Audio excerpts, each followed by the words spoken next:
मजबूर पिता। एक गांव में एक आदमी रहता था जो बहुत बूढ़ा हो चुका था, जिस वजह से उसे कम दिखाई देता था और बहुत कमज़ोर हो गया था। इसलिए अपनी बची कुची ज़िंदगी अपने बेटे के साथ बिता सके, इसलिए शहर में रह रहे उसके बेटे के घर रहने चला गया। बेटा एक शहर के छोटे मकान में रहता था। मकान तो उसका छोटा था, लेकिन उसके अंदर जो चीज़ें थी वह महंगी थी। उस मकान में बेटा, उसकी पत्नी और उनका एक 5 साल का बच्चा, यह छोटा सा परिवार साथ मिलकर रहता था। बूढ़े पिता के आने से उनके परिवार का एक सदस्य और बढ़ गया। यह पूरा परिवार रोज़ सुबह शाम डाइनिंग टेबल पर साथ में खाना खाया करता था।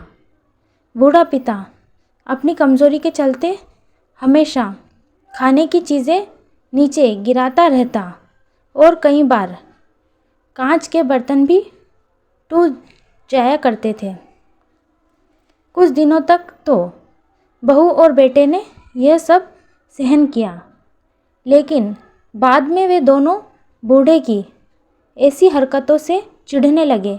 एक दिन बेटे ने कहा कि ऐसा कब तक चलेगा, हमें कुछ करना पड़ेगा। उसकी पत्नी भी इस बात से सहमत हुई। अगले दिन बेटा कहीं से एक पुराना मेज लेकर आया और घर के एक कोने में उसे लगा दिया और अपने पिताजी से कहा कि आप यहीं पर बैठकर खाना खा लीजिए। उन्होंने एक लकड़ी का बर्तन भी बनवाया, जिसमें वे अपने बूढ़े बाप को खाना देने लगे। अपने कांच के कीमती बर्तन बचाने के लिए अपने बूढ़े बाप को लकड़ी का बर्तन देने में उन्हें ज़रा भी शर्म नहीं आई। अब खाने का समय जब होता तो बूढ़ा बाप एक कोने में बैठकर खाना और बाकी का परिवार डाइनिंग टेबल पर खाना खाया करता। डाइनिंग टेबल पर बैठे बैठे दोनों पति पत्नी कभी कभी अपने बूढ़े बाप की तरफ देख लिया करते। बूढ़े बाप की आंखों में उन्हें आंसू नज़र आते, मगर उन्हें जैसे कोई असर ही नहीं होता। बूढ़े का पोता भी यह नज़ारा हमेशा देखता और वह अपने में ही खोया रहता। एक दिन जब पति पत्नी डाइनिंग टेबल पर बैठकर खाना खा रहे थे, तब उनका बच्चा ज़मीन पर बैठकर कुछ कर रहा था। उन दोनों ने बच्चे के हाथ में लकड़ी का टुकड़ा देखा, लेकिन उन्हें कुछ समझ में नहीं आया कि बच्चा लकड़ी के टुकड़े के साथ क्या कर रहा है। जब बच्चे के पिता ने उसे पूछा कि बेटा आओ खाना खा लो, तुम नीचे बैठकर क्या कर रहे हो, तब बच्चे ने भोलेपन से कहा, अरे मम्मी पापा, मैं आप दोनों के लिए लकड़ी का बर्तन बना रहा हूँ, ताकि आप लोगों को जब आप बूढ़े हो जाओ तो दिन में खाना दे सकूँ।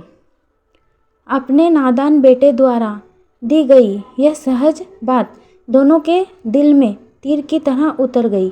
दोनों एक दूसरे का चेहरा निहारने लगे। बिना कुछ कहे ही दोनों की आंखों में पानी आ गया और उन्हें अपने भविष्य की किताब अपनी आंखों के सामने खुलती हुई नज़र आई। उन्हें समझने में ज़्यादा देर नहीं लगी कि अब उन्हें आगे क्या करना पड़ेगा। अगले दिन कमरे के कोने से वो पुराना मेज हट गया और अब बूढ़ा पिता और बाकी का परिवार साथ में मिलकर फिर से खाना खाने लगे। बूढ़े की कमज़ोरी की वजह से हो रही गलतियां भी अब किसी को नहीं चिढ़ाती थी। दोस्तों, यह कहानी हमें बताती है, हर वह पत्ता जो आज हरा है वह कल सूखेगा और डाली से नीचे भी गिरेगा। इसलिए हमें अपने बड़े बूढ़ों का हमेशा ख्याल रखना चाहिए और हमें हमारे माता पिता और बुज़ुर्गों के साथ वैसा ही व्यवहार करना चाहिए जैसा हम चाहते हैं कि हमारे बूढ़े होने के बाद हमारे बच्चे हमारे साथ करें।